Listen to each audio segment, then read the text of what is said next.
So we pick up with Tyson James saying, the only alternative available to White is that God is unable to select a particular complete description of reality to bring about.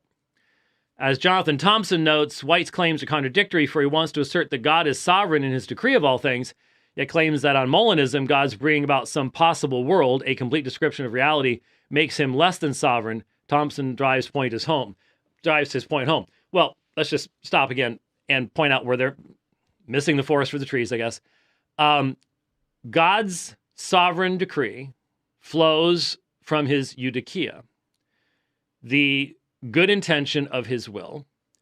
He is ordering time with a direct purpose of the demonstration of his attributes, of his wrath, his power, his justice, of his love, his mercy, and his grace. And therefore, he orders time in such a way as to bring about this revelation perfectly, and it represents his desired mechanism of self-revelation. Within Molinism, he is limited to feasible worlds based upon not something that flows from his eudokia, does not flow from his will, but is something, these true subjunctive conditionals, that he does not create, that he has no control over and cannot change. Gentlemen, if you cannot see the difference between those two assertions, then I don't know what to do for you. Most people can see the vast difference between those two things. Whether you're Tyson James or whoever Jonathan Thompson is, don't have any idea who he is. These claims are not contradictory if you understand both what the Bible is saying and what Molinism is saying. They're not contradictory. This is whoever Jonathan Thompson is. It's unclear to me how God, having the freedom to will or withhold a particular world, just stop and say, again, we're so far outside of any biblical parameters here that we're off in philosophical fantasy land again, but will or withhold a particular world, okay, counts as a sovereignty undermining limitation of God's freedom.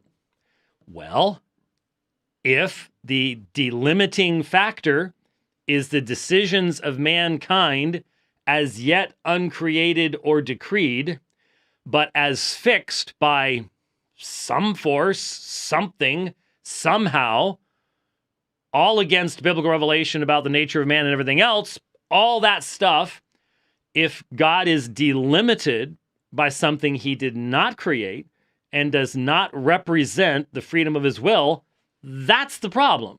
There's the issue. I'm not sure how you can't see it, but there it is. Everybody else can.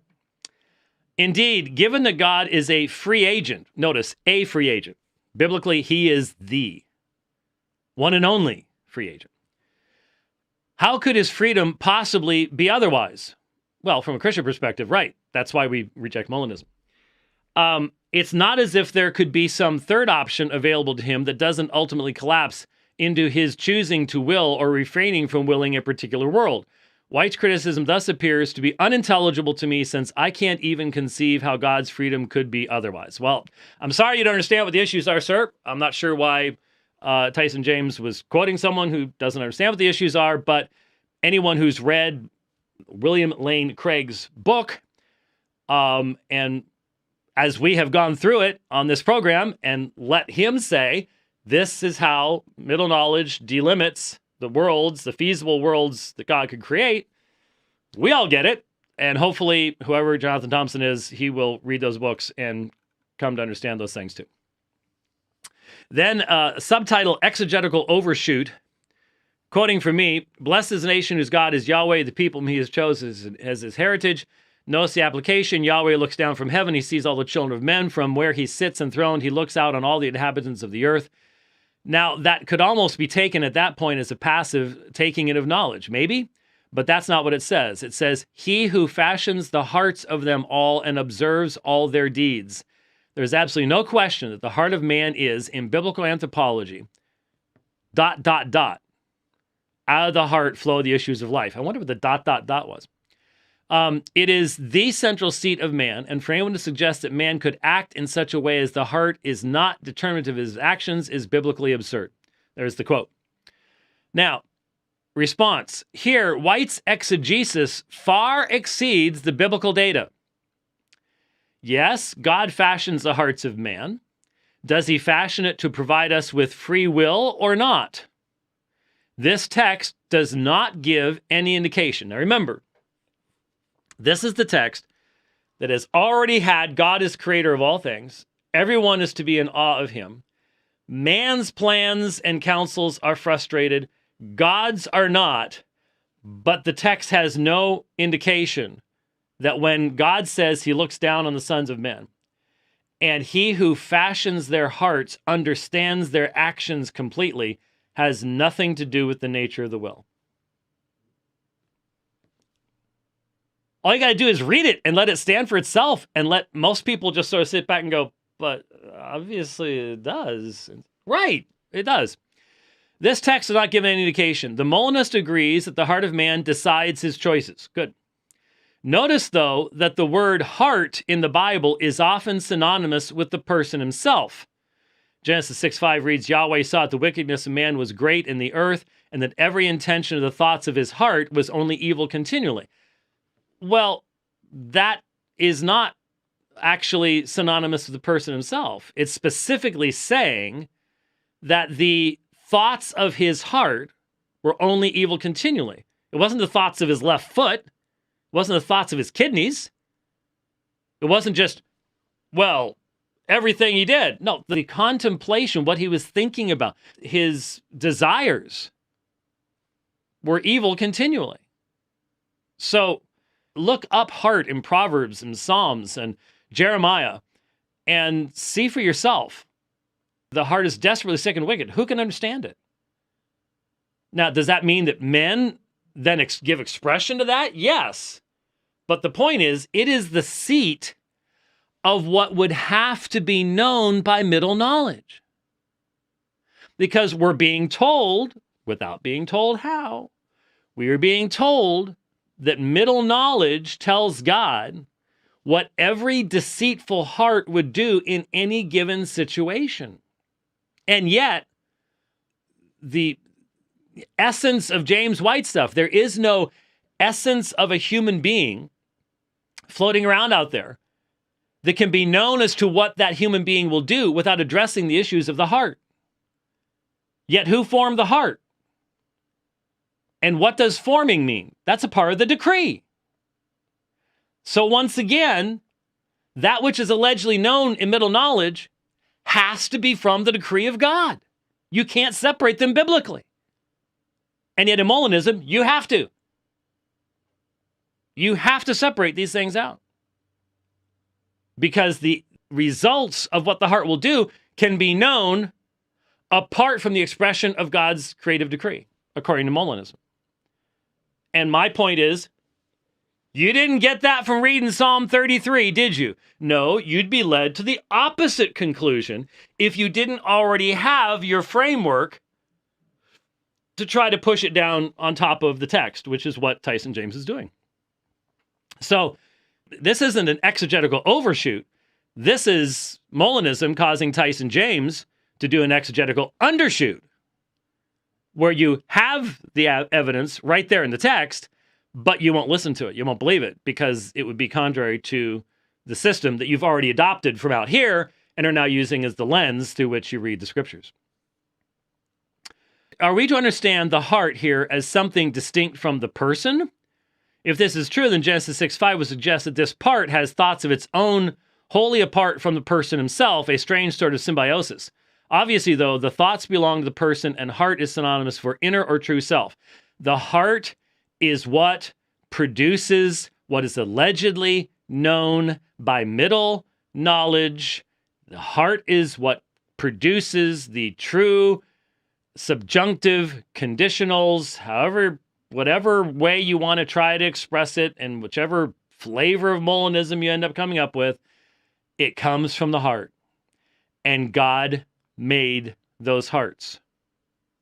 And that is why he understands. That's the whole point of what is being said when it asserts that he who fashions the hearts, if that's the decision-making organ, then that's the same term that's used of God fashioning clay.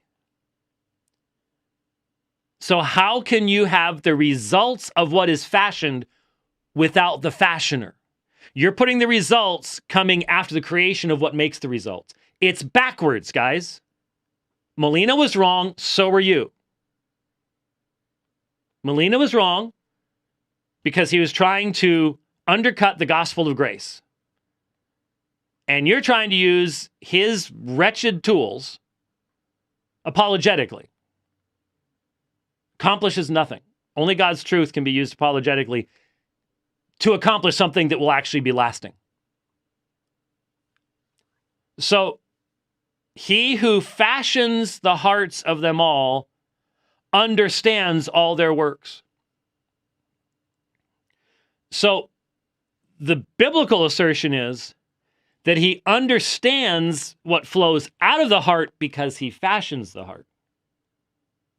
He has perfect knowledge of what comes out of the heart because he's the fashioner, the molder of the heart.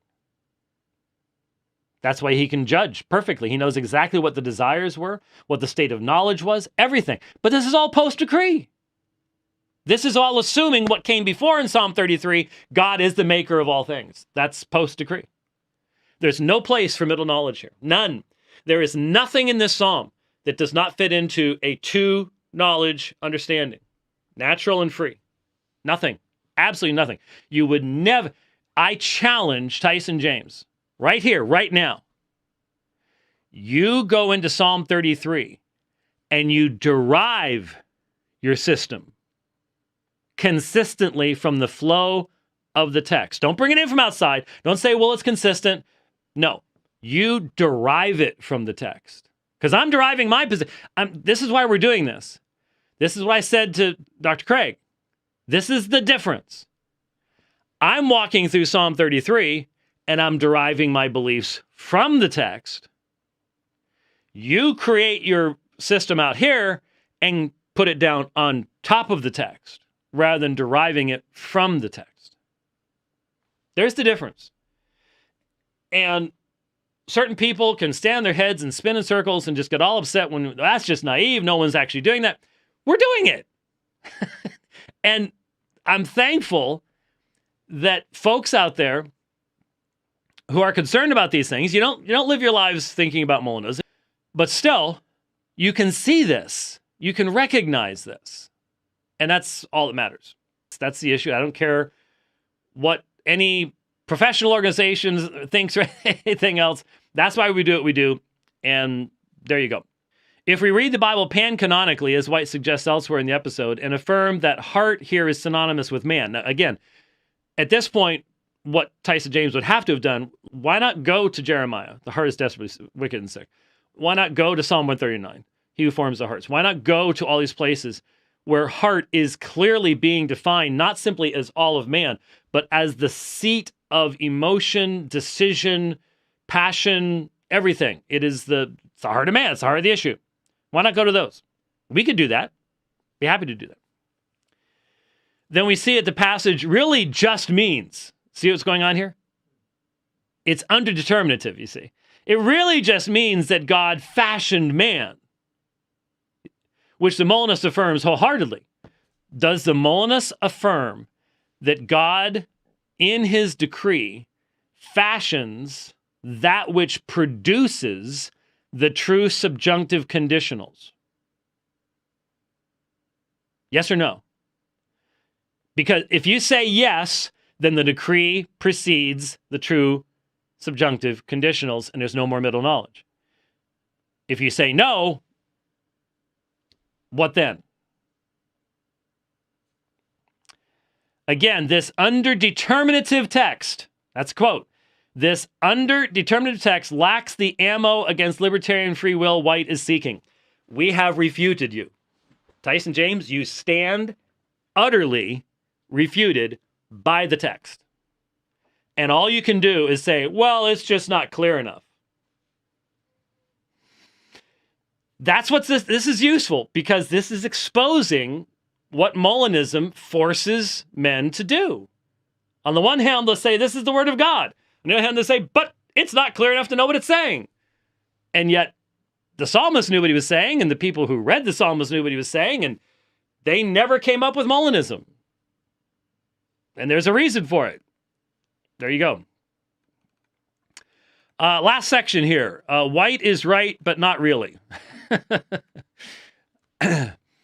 So, I'm going to skip my part. Let's just go to the response. It is not entirely clear here what White's point is. I'm trying to rush through this. It sounds as though he thinks that on Molinism, God would have control over natural events, but not over the decisions of human beings. Of course, in a sense, he's right, since Molinists believe that it's logically incoherent to say that God causes deterministically our free choices. It wouldn't be rational to say that God has control of human decisions in that sense. So the heart of the king is not in the hands of Yahweh. He does not turn it whichever way he pleases. It's a biblical phrase, biblical term. Molinism says no, because that is Molinism's central assertion. That's the only reason it exists. Molina invented it to create a means of, on one hand, affirming God's sovereignty, on the other hand, affirming man's sovereignty. Can't do it, so it doesn't work, but that's the whole point.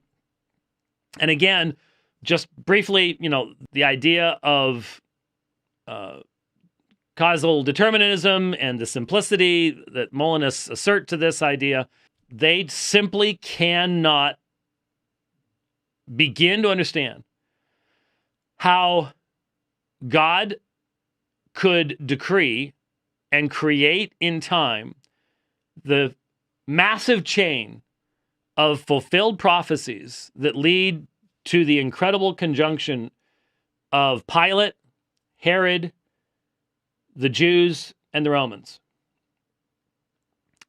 to do exactly what his hand, not what his knowledge of middle knowledge had allowed him to feasibly determine, but what his purpose and his hand predetermined would take place. And yet no one who reads Acts chapter 4 comes away going, yeah, well, obviously that means that the Bible is saying that Pontius Pilate wasn't guilty, and Herod wasn't guilty, and the Jews weren't guilty, and the Romans weren't guilty. Nobody comes up with that, because it's obvious that in Scripture you have a full-orbed, multi-dimensional presentation of time and eternity, God's purposes, man's intentions, all coming together in one, in the fulfillment of all the prophecies in the redemptive work of Christ, rather than that flattened down, it's just a bunch of puppets type idea that you have not only in Molinism, but that you have in provisionism too, interestingly enough. The reason this wouldn't be rational is that omnipotence doesn't require that God be able to do what is logically or metaphysically impossible. So again, logically, Acts 4:27-28 is out the window. But of course, Molinism has the resources to avoid such incoherence and yet affirm a robust sense of divine providence, namely middle knowledge. If God's knowledge includes how free creatures would freely act in certain situations, say knowing that a particular soldier in the middle of a particular battle would flee rather than fight, then he can obviously incorporate those decisions into his meticulous providential planning of history. Again, that's not God freely expressing himself. It's God working with the Legos provided by middle knowledge to put together what he can, the best he can do, given the cards he's been dealt. Conclusion. Psalm 33 is underdeterminative regarding the question of free will and therefore fails as a proof text against it. Given the parallelism of the passage affirmed by White himself, it is also plausibly gives support to proponents of libertarian freedom. Moreover, White unjustifiably reads divine causal determinism into the biblical language of God's fashioning the heart of man. Remember, that's the exact same Hebrew term used of forming, the potter forming the pots. This is, Yetzirah has a long and deep biblical usage here. Notice there's nothing from the text is brought out to do this. Sadly, it seems that White did just what he has elsewhere accused Moles of doing, beginning with a philosophical view, determinism, and seeking to loosely justify it with biblical proof text. Well, I assert that Tyson James's article has been refuted to the last comma and period. There is nothing left of it. It stands fully refuted, and there you go. All I got to do is go to scriptures and don't be intimidated by all the philosophical stuff on the outside. Yes, sir. So I'm getting the impression that Psalm 33 doesn't work for him. Because that's pretty much what I hear him saying. It doesn't work for me, so you don't get to use that one. The end. Look, simple fact. I can go from Psalm 33:1 to the end consistently, in context, and drive my beliefs from it. The Molinist cannot, and he knows it. So what's the only thing you can do? Well, nobody can. It's underdeterminative. That means there is no passage anywhere in the Bible that is determinate enough to tell us Molinism. So all you gotta do is say all the rest of the Bible is underdeterminative to refute it, and we win. That's what we're up against.